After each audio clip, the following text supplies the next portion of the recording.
তাই অবাক লাগছে যে সুপ্রিম কোর্টে মামলা পেন্ডিং, সাব জুডিস, উনি বলছেন কারুর চাকরি যাবেন না। এর দুটো ব্যাখ্যা হতে পারে। এক, উনি আগে থেকে জেনে যাচ্ছেন যে কি রায় হবে, তাহলে সেটা কি করে সম্ভব?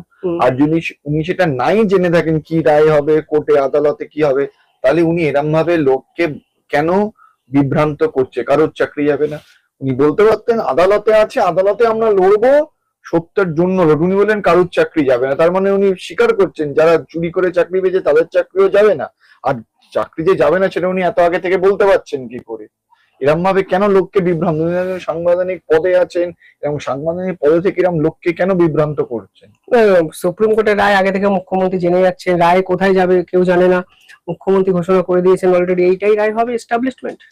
তার মানেই আমি আপনাকে বললাম, প্রতিটা পদে জনগণকে বিভ্রান্ত করা ছাড়া আর কোনো কাজই উনি করেন না, করার চেষ্টাও করেন না। আজকে তো উনি বলতে পারতেন যে এরম গেছে, সুপ্রিম কোর্টে পেন্ডিং আছে, আমরাও তার উপর নজর রাখছি, রাজ্য সরকারই লড়ছে। কিন্তু একটা অদ্ভুত জিনিস, উনি মুখে এই কথা বলছেন, কিন্তু সুপ্রিম কোর্টে যখন মামলা হচ্ছে, ওনার রাজ্য সরকার কিন্তু শুধুমাত্র এটাই ওনাদের বক্তব্য যে যেন কোনো ইনভেস্টিগেশন ক্যাবিনেটের বিরুদ্ধে না হয়।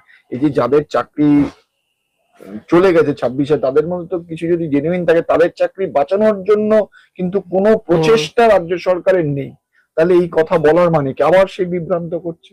না, এসএসসি তালিকায় এখন অব্দি দিতে পারেনি সুপ্রিম কোর্টে, পারবেও না। যদি তালিকা না দেয় তাহলে কোথায় গিয়ে জবনিকা পতন হবে? যদি তালিকা না দেয় তার মানে হলো এসএসসিও এটা মেনে নিচ্ছে যে এতটাই দুর্নীতি হয়েছে যে এখান থেকে কে আসল বা কে নকল সেটা বাছা অসম্ভব। যদি তালিকা না দেয় চাকরি থাকবে, এই কনফিডেন্স কারোর মধ্যে বলতে মানে অন্তত আইনত এখন বলার জায়গায় আছে কি?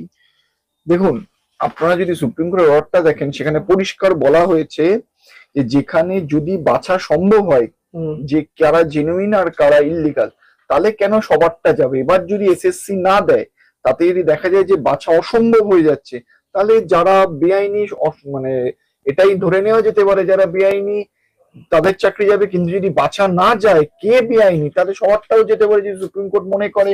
কিন্তু এটা কখনোই বলা উচিত না যে কারোর চাকরি যাবে না। যে আমরা কি করে যাবো? আমি আজকে এখানে বলতে পারবো আমি এই মামলার সঙ্গে যুক্ত আছি, আমি কখনোই এটা বলতে পারবো না যে সুপ্রিম কোর্ট সবার চাকরি বাতিল করবে। আমি বলতে পারি যে যদি না হয় এটা সম্ভাব্য হতে পারে বা এটা সম্ভব হতে পারে। কি করে উনি আজকে বলছেন কারোর চাকরি যাবে না? তার মানে উনি আগে থেকে জানেন সুপ্রিম কোর্টের রায় কি হবে? শুধু তাই নয়, মানে